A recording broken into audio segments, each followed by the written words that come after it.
Well, so we'll go ahead and start the recording. Thank you again, everyone, for joining. We are really thrilled to have this session on foundation years and what it means for widening access in the UK. And we're thrilled to have with us three people who lead foundation years, and we want to hear from them about their experiences so far, lessons learned for other areas as well. I'm not going to do detailed intros. I'll leave it to them to tell us about their work and so on. And the way this will work is, as chair, I have a few questions prepared that I've shared with the speakers as well that I will ask. But the chat is open, so if you have questions, do feel free to drop them in there and I will come to them. So we're very pleased to welcome today Ruth Tarrant and Natalie Quinn from Oxford, and James Ford, who's my colleague here at UCL. And all of them, like I said, are leaders of foundation years. Ruth and Natalie in PPE at Oxford, and politics, philosophy, and economics, and James in engineering, which is at UCL, our only foundation year program. So without further ado, I'm going to hand over to them to tell us a little bit about themselves, their background in access work, and about their role in their foundation years. So Ruth and Natalie, can I start with you guys, please? Should I start? Sorry, which one first? So I'm Natalie Quinn. I'm an economics tutor at Lady Margaret Hall in Oxford. So that's one of the colleges in the university. I've been teaching here since 2011, I think, so well over 10 years, although a few of those years were actually at a different college, but I came back to LMH. So I've been teaching Oxford undergraduates for quite some years now, even before I started as in this kind of role as a graduate student. I was also involved in teaching undergraduates. Being at LMH has been a really kind of has given some interesting opportunities. So going back, I can't remember exactly when it started originally. I think in around about 2015, the college on its own started a kind of pilot foundation year, which was the first foundation year program at the University of Oxford. At that point, PPE didn't join, but a couple of years later, so actually around about 2019 we joined. That means they must have started the foundation year around about 2017, I guess. So around about 2019 we started offering PPE as part of this pilot foundation year.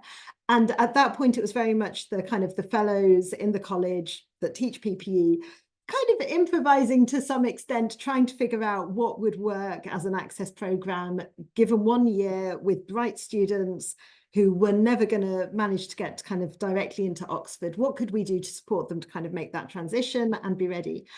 It was a really, really interesting experience. Wonderfully, a few years later, the university was kind of eager to scale it up at university level. And so I had the opportunity to get involved in that scale up. And so I'm now leading the PPE part of what we call the Astrophoria Foundation Year, which is the kind of overarching foundation year program at the University of Oxford, in amongst which there's PPE, there's also law, there's a kind of physical sciences course, and there's a humanities combined course. So we are one of 4 courses within the foundation year program. So I take the overall lead for PPE, and within the PPE course, I'm also taking the lead for the maths element. I'll hand over to Ruth now, who's the lead for the economics element within the PPE foundation year at Oxford. Thanks, Natalie. So my background working on the programme is quite unusual, I think, for delivery of higher education. I was an Oxford student too many years ago to mention as an undergrad, and then my career deviated off in an education path, but not in a higher education level, and I trained as a secondary school teacher, which kept me very busy till 2015, 2016, when I stepped away from that and worked more in teacher training and pedagogy, teaching on PGCE programs, and heading up the A-level as chair of examiners for one of the A-level awarding bodies. And I knew I'd always wanted to get back into working in higher education. I just wasn't quite sure of what route I wanted to take. And then a wonderful opportunity came up, actually. Natalie went on maternity leave, and I took up the mantle for 1 year. There were some of the LMH foundation year PPE students at the time, so I got to meet them partway through the pilot program. And so for me, I'm coming at this from a little bit of a different perspective. I do teach first year undergraduates, but having worked with students who are still thinking about going to university, I've got a slightly different perspective perhaps than some colleagues at the university. So that's just a little bit about me. That's great. Thank you, Ruth. James? Yeah, hi everybody. I'm James Ford. I'm an Associate Professor here at UCL. I guess my kind of interest in both kind of foundation years and widening participation stems from a few places, but certainly my own education. So I am the beneficiary of a foundation year myself, so very kind of conscious of the opportunities that they afford to people. And then so after I graduated, I went off and worked in industry as a practicing civil engineer for almost a decade, and was involved in the recruitment of graduates. And yeah, could very much see the sort of the need and the benefits of a more diverse kind of workforce and diversity of backgrounds in the engineering sector. And certainly the foundation year that we have here is about trying to bring down some of those barriers to that diversity. So yeah, so I'm quite new to the role as engineering foundation year lead, so I've only been here since the start of term. But yeah, before that I was the admissions tutor for the civil engineering undergraduate program, where we had quite a good record of bringing in quite a lot of people from different backgrounds and supporting them to, good comparable attainment levels, in some cases better attainment levels. So particularly around the sort of access students who actually in civil engineering were averaging slightly higher marks than the non-access students, which was encouraging. So yeah, and so we did a few things on the program there, and we had one of the best gender ratios of any. So the national average in civil engineering is about 18%, 18, and our gender ratio was approaching 40% by the time I left. So yeah, lots of things that we've done that were good that I can take into this new role. But it's a new program and a new role, so yeah, early days. Excellent. Can I just stay with you, James, for my first question, which is around admission requirements into your foundation year. So what are the entry requirements? How do you recruit? How does that whole process work for a student who's interested? Yeah, so we have kind of two streams, if you like. So we have the academic requirements, which is essentially 100 UCAS points. And we very deliberately use UCAS points rather than A-level grades, which UCL traditionally uses, to just kind of highlight that there's we take a broad spectrum of different qualifications onto the program. But the 100 UCAS points, if for anyone doesn't know, is roughly somewhere between a B and 2 Cs and 3 Cs at A-level. And then there is so the program is specifically for widening participation or people from non-traditional backgrounds. So we also have an eligibility criteria. I will put a link in the chat to all of it, but it essentially means you need to meet one of the criteria, which include kind of postcode eligibility, which we use IMD and Tundra, free school meal eligible, estranged students, care experienced students, forced migrants, mature students. So they've kind of meet one of those criteria, and then they meet the academic criteria, then they're invited to an assessment day.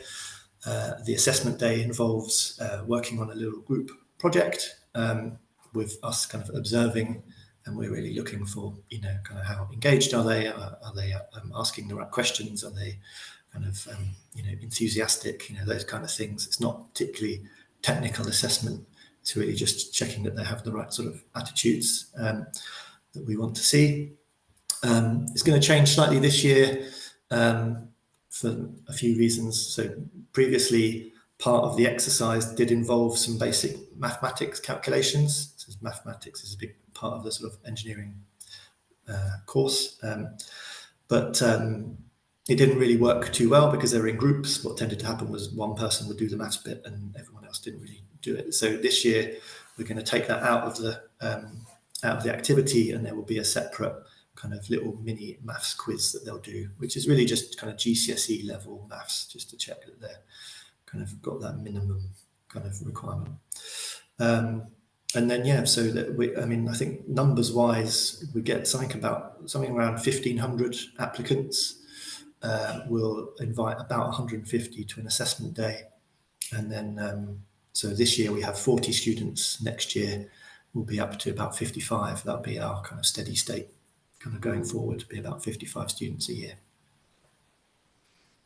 That's great. So just one last question about those kind of the stats and the parameters of the program. What is the process for students to then progress into a degree, and what are the numbers, or are there any other sort of so we're only on our second intake. So last year was the first intake, and there were only 18 students started the year. 13 students progressed onto a degree program. They can progress onto any of our engineering degree programs, and they choose at the point of application which one they want to go on to. So of the 5 that didn't progress, 4 of them interrupted and are coming back this year. So there's only one person that didn't kind of pass, if you like, and sort of then didn't progress.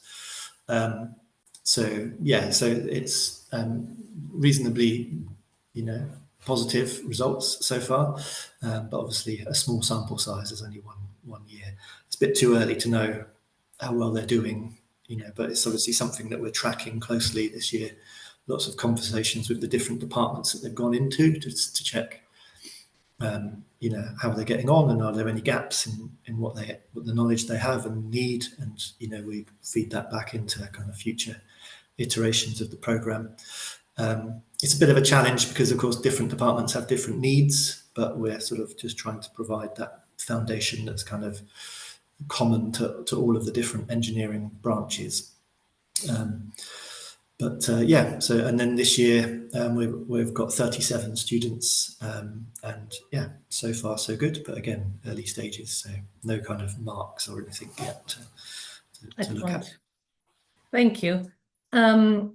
Ruth and Natalie, if I can come to you, and I'm just saying both your names, and you can choose, whichever order or who says what. Same kind of question around entry requirements, recruitment, how that first part of that process works. I think we agreed that I'd field some of the admissions questions. So I think very similar to the UCL engineering foundation year, Oxford's Astrophoria foundation year is very much an access widening participation kind of course. So the first kind of key thing that we look at is eligibility. It actually sounds fairly similar to the UCL foundation year, the criteria that we have. Basically, all students, in order to be eligible, will need to have been in UK state education for essentially all of their school career, although obviously if they're more recent immigrants, then that's flexed a bit. And kind of given that, a student who has care experience would automatically be eligible. And otherwise, for other students, we look at both some socioeconomic indicators, and then also there's quite a long list of kind of individual circumstances, and they need to be eligible against at least one of those individual circumstances. So broadly, a student who's been on 3 school meals will typically be eligible, but it might also be someone who's experienced some significant disruption to their education through significant illness, through kind of refugee experiences. There are many, many different kinds of backgrounds that would make somebody eligible for the programme. And then the question is, how does admissions work? So unlike other Oxford courses, the foundation year courses actually follow the standard UCAS kind of timetable. So we don't have the early deadline of the 15th of October. This is very much open on the standard timetable with the January deadline. I think one reason for that is that, of course, for many students coming from many school backgrounds and so on, it's not necessarily on the radar in their school to be thinking about the early Oxbridge deadline. So we felt it was really important to kind of follow the standard deadline. So students would simply, select the foundation year in Oxford as one of their UCAS choices. And we assess the eligibility. So the eligibility is assessed partly through the information on the UCAS form, but they are also asked to fill in an additional kind of documentation, because obviously UCAS doesn't capture all of those bits of information that we'd need to assess the eligibility. And then the challenge, of course, for us as the academics making the admissions decisions is trying to kind of identify which amongst the many applicants have kind of achieved significantly below their potential because of the kind of contextual background, but in fact do have that potential. They would be able to thrive on the undergraduate course after a year of foundation year study that kind of helps them bridge the gap. That's really quite challenging to discern on the basis of the UCAS application and so on. So we do our best at shortlisting stage on the basis of the information that we have to kind of assess who has a fair chance of success. And then we are interviewing a substantial proportion of the applicants. So just to kind of put the numbers in context, last year we had 100 eligible applicants for the PPE foundation year. And we ended up making 9 offers from those 100 eligible applications. So, slightly worse than a 1 in 10 chance of success through the process. So having made the shortlisting decisions, we invite to interview the shortlisted applicants. Now, at the moment, alongside the rest of the university, we're doing remote interviews. So we hold them over Teams. We capture in the interviews both an interview with each of the PPE subjects, so a philosophy tutor, a politics tutor, an economics tutor, and we also try to capture some kind of more general engagement with the idea of the foundation year. Why do they want to do the foundation year? Are they ready for it? And so on. The subject assessments in the interview, we're very much not looking for existing knowledge and so on. In fact, none of the 3 PPE subjects are required for the study of PPE, whether it's foundation year or direct entry. So we're not really testing the knowledge base. We're basically looking at, is the student ready to engage with the ideas? Can they learn quickly enough? And so on and so forth. Alongside the interviews, we also have a written exercise that all of the shortlisted applicants do. One reason we do that is because we recognise that interviews might be quite intimidating, especially for students who haven't had much of a chance for kind of intellectual conversations with stranger adults and so on. And we want to make sure that everyone has a fair chance to kind of demonstrate their skills and their potential in whatever way works best for them. So we have the interviews, we also have the written exercise. It also gives us more information to try to kind of discern and make those choices. Pulling together all of that information, so what we know about their achievement, their predicted grades, the contextual background, of course, is really important, and then what we try to discern about their potential through the interview, through the written exercise. We make those academic judgments about which students to make offers to. The grade requirements for the foundation year, systematically for all of the foundation year courses in Oxford, they would be kind of 1 grade below across 3 A-level subjects. So because our standard offer for PPE at Oxford is AAA, 3 A's, the standard offer for the PPE foundation year is BBB. Now, for direct entry, AAA is necessary, but shall we say not sufficient. And in the same way, it's not just about getting the grades, it's also about demonstrating that potential through the application process and interview process and so on. I think that's probably most of it. I don't know if there's anything else you wanted me to cover.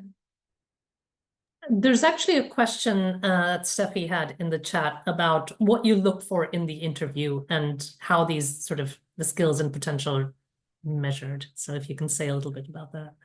So that, of course, is the kind of the million-dollar question, and I'm always open to learning more about this. I suppose I think it'd be really interesting to also hear what Ruth has to say about this one, if that's okay in a second, Ruth. I think from my perspective, and I think this is fairly well shared across many Oxford tutors, we want to know how quickly can the student learn, in a way, and how, recognizing that a lot of the teaching and learning in Oxford happens through a tutorial context, through kind of conversations around things. We, for economics, say we would kind of pose a problem, describe a scenario, ask that student to analyze it. The philosophers similarly would kind of ask the student to think through a question. Now, we're not looking for them to come up with the right answer, but we are hoping that we can have a conversation in which learning happens and in which, we see the students thinking and develop that. Now, obviously, in a 20-minute interview, that's tight, that's quite tricky. I think this is one reason why it's really important that we do interview across all three subjects, and we do also obviously complement that interview information with what we know on paper about the grades achieved, the grades predicted, and what we see on paper through the written exercise. Again, looking at the written exercise, we're not at all looking for kind of A-level subject knowledge at all. We're much more assuming or kind of assessing a little bit basic numeracy and literacy skills that are going to be fundamental that everyone would need for the course. And then just trying to see the extent to which the students are able to apply those basic skills to think about a new question, something they haven't thought about before, kind of reasoning their way through something, not necessarily in a very formal way, because of course that is in itself a kind of a knowledge base that they may or may not have, but kind of assessing in that more informal way. What can they take information that they're given? Can they reason through something? Where do they get to? I'm sure that Ruth has more to add to that one. Probably not a huge amount, Natalie. I'm just thinking about the many interviews that we did earlier this last academic year, to admit for this academic year. And let's suppose that I was asking students to have a go at sketching a relationship between two variables. I might suggest two things, nothing necessarily to do with economics in the sort of traditional economic way, but two things that they might have come across in the real world, and see if they can explain to me why they've sketched a relationship on a set of axes the way that they have. I might pose some questions, asking them to, change their shape in response to a kind of a new scenario that I might give them, and can they explain that? And if I disagree with them, which happened nearly all of the time, which is fine, if I make a suggestion for changing it, can that student respond appropriately to the hints and the prompts that I might be giving them? So in a sense, it's the sort of 10 to 15 minutes that match or at least mirror the way that I would approach my tutorial teaching. All answers are valid, all answers are fine, but can that student respond to prompts and ideas and other things that might disrupt their thinking? And can they explain that to me? So for me, I can see that the question that was posed was about measuring. I'd be very nervous of using the word measure here.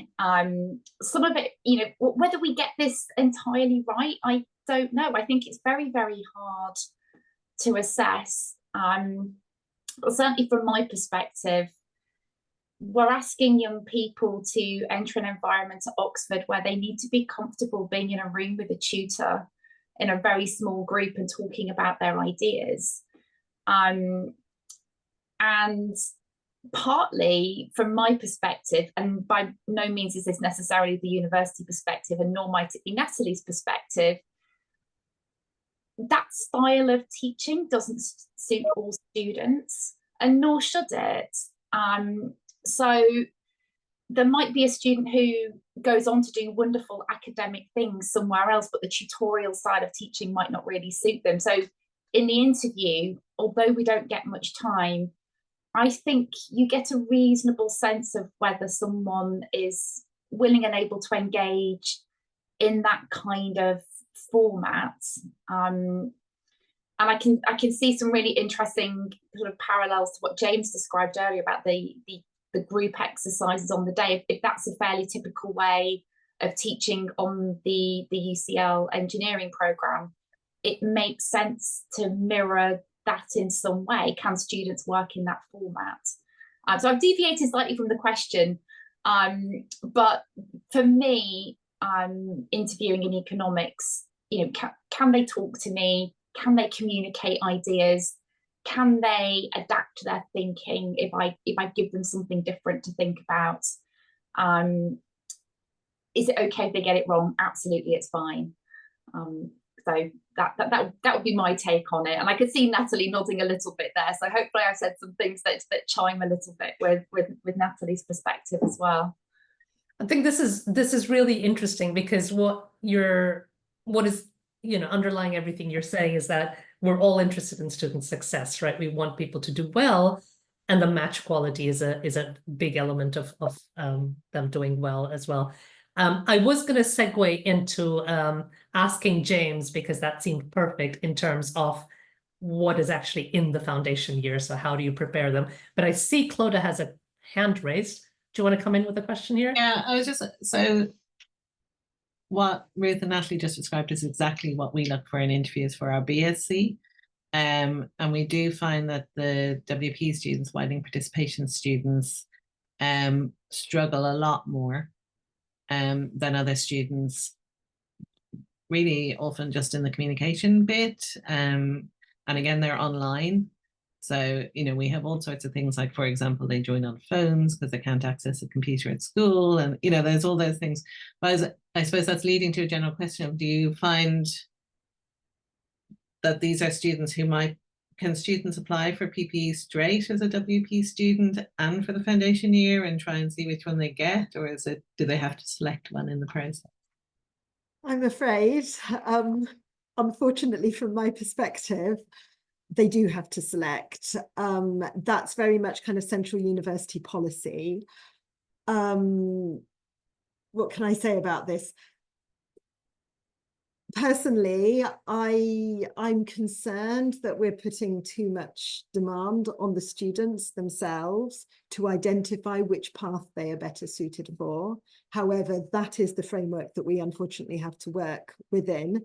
We try to kind of as clearly as possible, signal to them, well, these are the eligibility criteria, etc., you know, to try to help students make as informed a decision as they can. Fundamentally, however, you know, what's in the prospectus, what's on the website, besides the eligibility criteria, are the kind of the standard offer, the admissions grades. So that's BBB for the foundation year, AAA for direct entry. And of course, what we are discovering more with foundation year and with widening participation applicants than we would necessarily experience or expect kind of outside that widening participation context is that the A-level predictions are often aspirational. So this does create somewhat of a challenge in terms of which students are applying where, and is that always appropriate? I think we're certainly getting some applications for direct entry where the student would actually have made a very good candidate for the foundation year, unfortunately. And I think that's really interesting what you mentioned about kind of, you know, the challenges that students might face in engaging with that remote interview format. When we were doing the pilot foundation years in LMH, kind of before the pandemic and a bit, you know, after we'd gotten through the worst of it and so on, we did manage to do some interviews in person. And I think that was actually really, really valuable. I would love to be interviewing in person it's not possible. We do our best. The foundation year office does kind of work with students and help them be prepared and kind of do our best to schedule in a way that works best for them. And we're very, very flexible in terms of what devices they're using. We'll make allowance for if they have technological problems and so on. So we try to be as flexible as we can around that, so that it's not too much of a barrier. That's great. Thank you very much, Natalie. So, James, I guess we're collecting questions along the way as we come to you. So we do want to know about the structure of the foundation year, and especially what Ruth referred to in terms of the group activity. I know engineering has the integrated engineering program, for example, that first-year students would go into. So in those terms, what are the skills, not just the content, but the skills. But if you could start with kind of an answer to Cloda's question there, about can students apply to both, or is there some support in terms of direct entry or foundation year at UCL? Yeah, so they if they are eligible to direct entry, they're not eligible to apply for the foundation year. So they can't apply for both, and yeah, some students do try, but we basically only consider one of those applications depending on the criteria they're coming in with.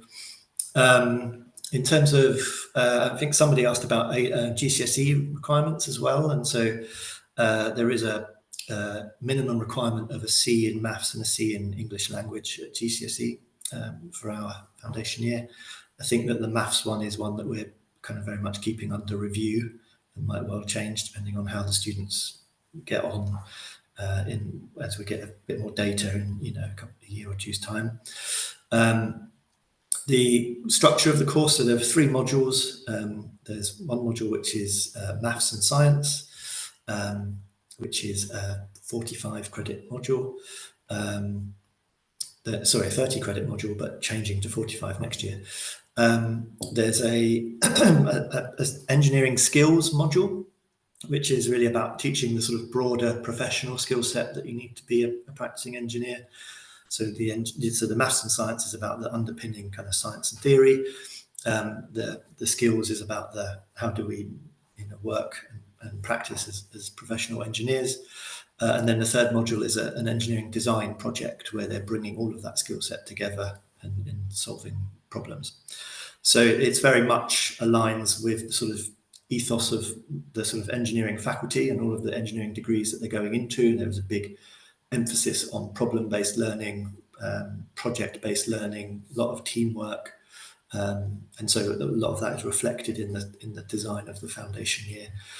When it was before I joined the team, but when my predecessors worked with the departments to kind of decide what the content was going to be, the one kind of most prominent feedback was around maths, and so that's why that's such a prominent part of the course, but also the prominent part of the admissions process. Well, we're going to have that little quiz in there and so on, because maths is kind of integral and critical to every kind of aspect of engineering. So I think that will be the thing that we will most closely monitor our students on as they go through. How well prepared are they to cope with the maths modules that they're going to have to do in future years. The other topics are important and will be helpful, but we're probably going to be judged less harshly on those skills transferring forwards than we will in the sort of maths and science elements. The students need to pass all 3 of those modules, and the pass mark is 60% for each of those modules, which is most UCL courses it's 40%. So it's a higher standard that they need to demonstrate that they're ready to move on to that next level. So if they get the 60%, then they get admission into... Yeah, if they pass the course, they're guaranteed admission onto because they will have applied for civil engineering with a foundation year. So they're already on that the whole course is one long course. So it's just a normal kind of progression, like it would be from year 1 to 2 in an undergraduate program. Okay, yeah. I guess just one more question about this, kind of turning around, the way I asked it before, is that you know, I guess it would still be a success if some of these students then went on to engineering degrees somewhere else, at Imperial maybe, right? How much of the design of the foundation year kind of takes that into account? So we want people to be really well prepared for the UCL engineering degrees. But if they were to choose to go somewhere else, we would want them to be really prepared for that. I'm assuming that some of the maths and science stuff that you talked about would be the same, so you wouldn't have to do things differently. But what kind of sort of consideration, I guess, might, and I don't know if you know this because you've come into this fairly recently, gone into the design of what is in the foundation year? I mean, I think it's, I mean, the priority, of course, is preparing them for UCL engineering courses. We do have a memorandum of understanding with TEDI, which is a separate kind of organisation where they could go and study design. But yeah, I think that all of the topics we're covering are, they're about preparation for a UCL degree, but they're really about, but the reason that they're in those degrees is because it's really about preparation for being an engineer.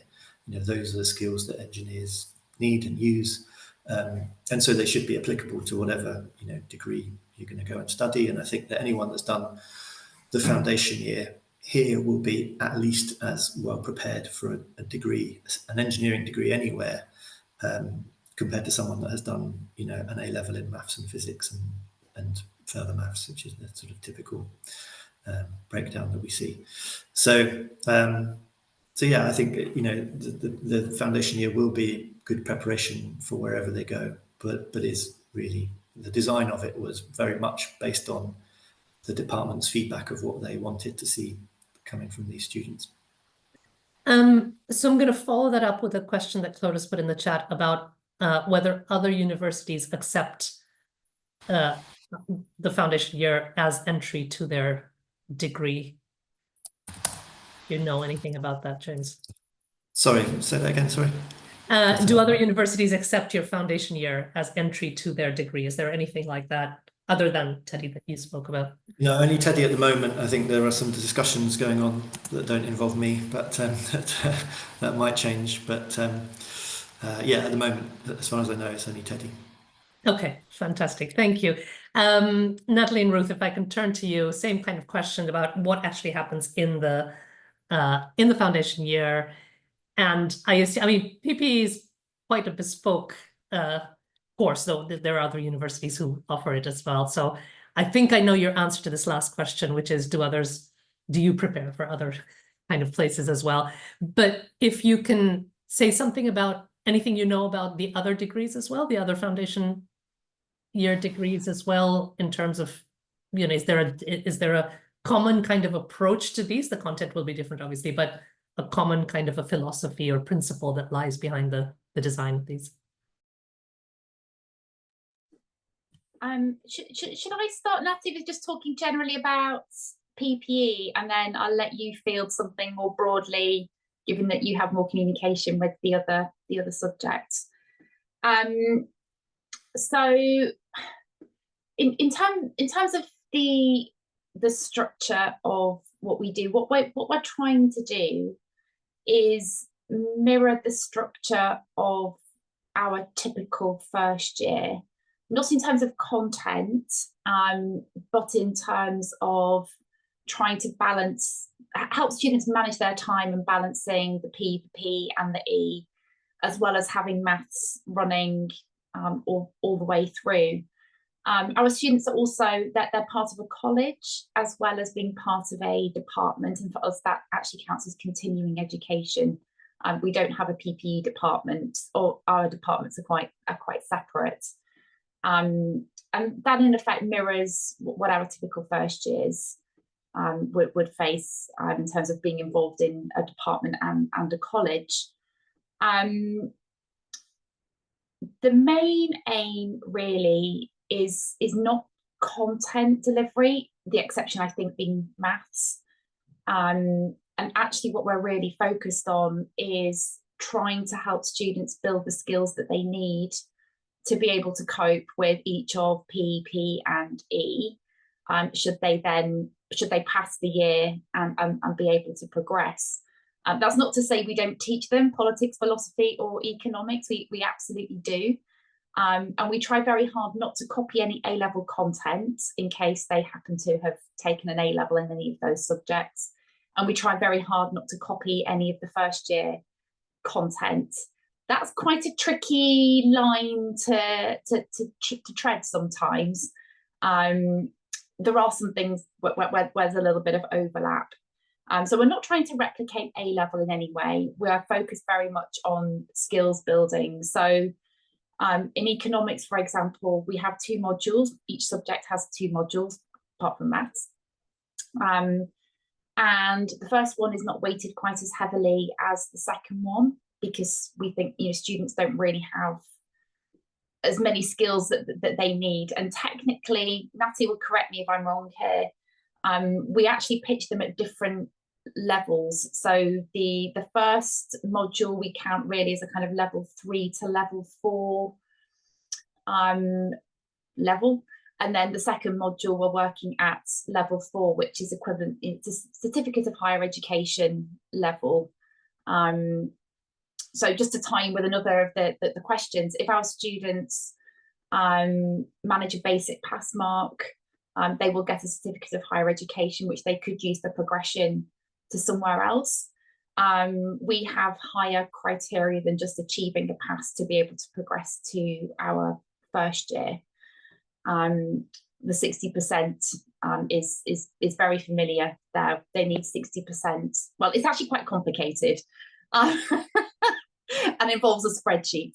But in essence, without going into too much technical detail, they need to achieve 60% on average across the three main subjects. And the maths, I'll have to defer to Natalie on exactly what it is they have to do for maths, but they need a similar grade. Natalie, could you help me out here? You're the professional with the spreadsheet for this one. Is this for the progression requirement? Progression. Yeah, so I think the first thing I'd say is, yes, the standard is 60, but I wouldn't necessarily quite describe the 60 as a 60%. So we're very much, you know, this is an undergraduate course. As Ruth kind of just indicated, we're making that transition between level 3, so A-level kind of level, to level 4, first year undergraduate kind of level. And we're very much kind of assessing and marking following the undergraduate assessment principles. So when we say, you know, so what is 60? 60 is basically the 2-1 threshold. And we're thinking, especially for the more qualitative assessments, we're thinking in terms of kind of qualitative marking criteria there. But yes, indeed, basically 60 is the progression requirement. Technically, they need an overall mark, so weighted average of everything, of at least 60. They also need subject by subject at least 60 in at least 2 of the P, and E subjects, and they need no subject mark below 50 in PE or maths. So those are kind of, basically we don't want we can't let someone progress to the undergraduate degree who's just scraped to 40 in maths and has kind of made it up with higher marks elsewhere. So the reason we've got those slightly complex requirements are essentially to ensure that we're fairly confident that those who are progressing are well enough prepared and are going to cope, thrive, hopefully, on the first year and subsequent years of the degree. Does that help, Ruth? Yes, thank you. I knew you'd know the precise answer to that one. I think one thing I'd quickly add there is that the foundation year is certified as a certificate of higher education, because, like, as we've described, it is level 4. It's essentially equivalent to kind of first year university level education. And that means that actually it is quite portable. In principle, if a student who didn't progress wanted to go to another university that takes a modular approach, they could actually theoretically transfer credit. I don't think we've had a student do that yet. We have had students last year who held offers. They, you know, if they reach the required progression standard, just like for James's course, progression is automatic. They have a place on a 4-year course. Obviously, it's quite a demanding progression standard, so we wouldn't necessarily expect all to progress. So we do encourage them to make UCAS applications so that they've got another option. And we did find that other universities were kind of comfortable making offers based on performance in our foundation year. What was interesting was that those offers were typically very, very, very similar to the progression requirement. So these didn't really serve as much of an insurance for the students. But in that sense, it was kind of portable. That's an interesting one, because I was just thinking when you said the 3 A's are the requirement for standard entry, that's not much of a, I mean, then other things won't provide much of an insurance either, right? So, yeah, the people who are applying will probably have at least 1 A star in there. So Oxford being the insurance is an interesting one there. Yeah. I guess I had a question. I know Clodagh has a somewhat bigger question on other types of models of foundation years. I think the UCL one and the Oxford one are very similar in kind of structure. My question was, if I can just take it a little bit broader and think about widening participation in general. And, you know, both of these universities, I think, have widening participation programs. UCL, for example, has an Access UCL entry requirement program, which is lower grades depending on sort of that are required depending on characteristics and so on. What is the relationship? What can you say about sort of the ambitions of the university, if that's not an unfair question, in relation to these two kinds of approaches? Because I feel like they're very different kinds of approaches, right? The foundation year is preparing students sort of perhaps framed as, you know, making up for gaps elsewhere and so on, but it is very resource intensive from everything that you've said. Dropping a grade, having slightly different entry requirements, doing some other stuff around outreach and stuff is a very different kind of approach to widening participation. Is there for either university, you know, some kind of an approach to, you know, we're going to do widening participation on both of these accounts, and we're equally convinced that both of these things work in different kinds of ways, or is there some kind of tension? I'll start with you, Natalie, since I have you on my screen, if that's all right. That's fine. So in Oxford, we don't have a kind of dropping a grade, widening participation type approach at all. That's just not part of the university's approach. I can't really speak for subjects other than PPE. And in fact, what I'm about to say for PPE, I know full well doesn't really apply to many other subjects. But for PPE, as you already alluded to, Parana, actually our standard offer is remarkably low, considering how competitive and how challenging the course is. So yes, indeed, we have a standard offer of AAA. I think in recent years, typically our offer holders for direct entry have had predictions of 3 A stars and have typically, the median achievement for a UK A-level holder is 2 A stars and an A. So our typical students actually do come in with substantially higher grades than that standard offer. And what's really interesting there is that certainly the perspective from the PPE departments is that our standard offer kind of gives us the space to make, you know, we give everybody the same requirements at offer, but it allows us to make offers to people that we don't think are going to reach 2 A stars and an A, but we do think have that potential. So we very, very much, you know, are looking for candidates from a diversity of backgrounds for direct entry. And the kind of the low threshold of our standard offer compared to the course and the demandingness of the course allows us to kind of to make admissions decisions that kind of respect that. I think there's certainly a recognition across the university that nevertheless there's a whole cohort of students that don't have predictions that high, that are not going to get grades that high, that really, you know, they might have the potential. And of course, this is what the foundation year is designed, we hope, to encourage them to kind of flourish and fulfill that potential a little bit more. So they have the potential, but they wouldn't be able to come straight in from A levels. Or I'll just point out, I've been discussing it in terms of A levels, just like with the UCL course, we are with the foundation year much more flexible in terms of the qualifications that we demand. So I've been talking about 3 Bs as the standard offer for A levels, but we have we do accept applications from students with BTECs and access to higher education courses and make appropriate offers that kind of correspond as much as possible there. Does that address the question? Yeah, I mean, it's a difficult question. That's why I said, it might be unfair, but, it's a question that arises, and the sort of title of the session was, another way or a better way to widen. But the thing is, I think that whole question of resource is the elephant in the room, right? It has to be kind of addressed. And we're running a whole course. I mean, in a way, the fixed costs of what we are doing is similar to a small master's course, to be honest, in terms of the examining, the lectures, everything.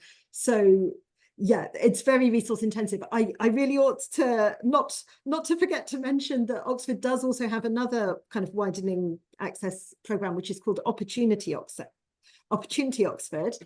And that basically involves not adjusting the offers, as I already discussed. We've got a bit of flexibility within the standard offer themselves, but providing tutors with kind of a mechanism for making offers to students who they are confident will attain the offer grades, but perhaps wouldn't quite have received an offer without the extra support that Opportunity Oxford offers. And that involves some online support over the summer between the A-level exams and direct entry, and a two-week summer school. So it's, giving them a bit of a taste, doing a little bit of skills building, obviously on a very, very different scale and a different level of resource intensiveness compared to the foundation year, which is a whole year of undergraduate program, essentially. Excellent, thank you. James, if I can come to you, please, with that same question about the approach and different ways to widen access, with foundation year being a very specific one. Yeah, I think, I mean, when we certainly with my kind of former undergrad admissions tutor for civil engineering hat on, we did have the access. So the standard entry offer was A-star AA, and the access offer was 2 A's and a B, so 2 grades lower. And I think for me, it was always a recognition that what we're talking about is a comparative achievement. So if you've had a less privileged background and you've achieved 2 A's and a B, that actually, if you'd had the same opportunities that other students had, that you may well have achieved the A-star AA. So it's kind of an equivalency kind of thing. And I think with the foundation year, we're down at kind of B and 2 C's to 3 C's. It's really more of an acknowledgement that there are gaps. So it's whether are you thinking of A-level grades as being a level of acquired knowledge, or is it an indication of your ability to learn? Usually it's kind of somewhere in between the two. So with the foundation year, we're obviously lower grades, but we're also no subject requirements, which is not the case for almost all of the engineering courses. So there is an acknowledgement that there are gaps that need to be filled. So unlike the Oxford course, our course is not a level 4 course. Most of what we teach is at level 3 level. It administratively is called a level 0 course, because we didn't want it to be level 3, because then we'd need to be Ofsted inspected and so on. So the students don't get any kind of qualification for it. It's really about filling in the gaps before they go on to level 1 study. So yeah, I think did I answer the question? Gone off on a tangent a bit, but yeah. Yeah, I think, I think it's a difficult one. I think it's something that, universities will need to sort of figure out how to approach these. I mean, to just go out on a limb here, I was in a meeting earlier today. Actually, James, you were there as well. We were hearing about the new government saying things about universities should be helping to, upskill students. And yeah, sure, if we could just teach in schools and fix schools' problems, that would be a whole other thing, but we can't. Yeah, I think from the question of why do we want a foundation year, and is it because helping widening participation is just a good thing to do? Certainly in an engineering sector, there is a definite need to diversify that sector. It is a very kind of narrow kind of typical field of people. It's generally kind of middle class white men, kind of that kind of, you know, demographic. And so there is a need, and there is a definite known and accepted advantage to having people from all sorts of backgrounds working on engineering problems and the sort of consequences of that. And so we know that there are lots of barriers to people from particular backgrounds going into university, and so the foundation year is really about bringing those barriers down, because we know that it's going to give lots of benefits to that sector and indeed to society. So the foundation year, the engineering foundation year, doesn't exist because we think, you know, or because UCL says we need to do some widening participation stuff, or because we think it's the right thing to do. We're doing it because, you know, the engineering sector needs it. I think there's lots of other questions and comments in the chat, but we're almost out of time. And I think that's a perfect place to actually end this by thinking about not just engineering. I don't know as much as about P and P, but I do know about E, that we have a diversity problem. We have the Royal Economic Society's diversity champion here as well, that's Steffi. And there's lots of evidence that more people from different parts of you know, life or the income scale or whatever it is, working together on some of these problems is useful. And that's what this is trying to address, at least part of it. Thank you very much. If you're watching this on YouTube on our channel, there will be a blog also on our website coming out of some of the discussions. You can see there's some unanswered questions also, which we will hopefully be able to get answered, and we'll write up a blog to sort of summarize some of what we've discussed here. Really interesting. I know I've learned a lot. Thank you very much to Ruth, Natalie, and James for giving up your time to do this afternoon, and have a great day, everyone. Thank you. Thank you.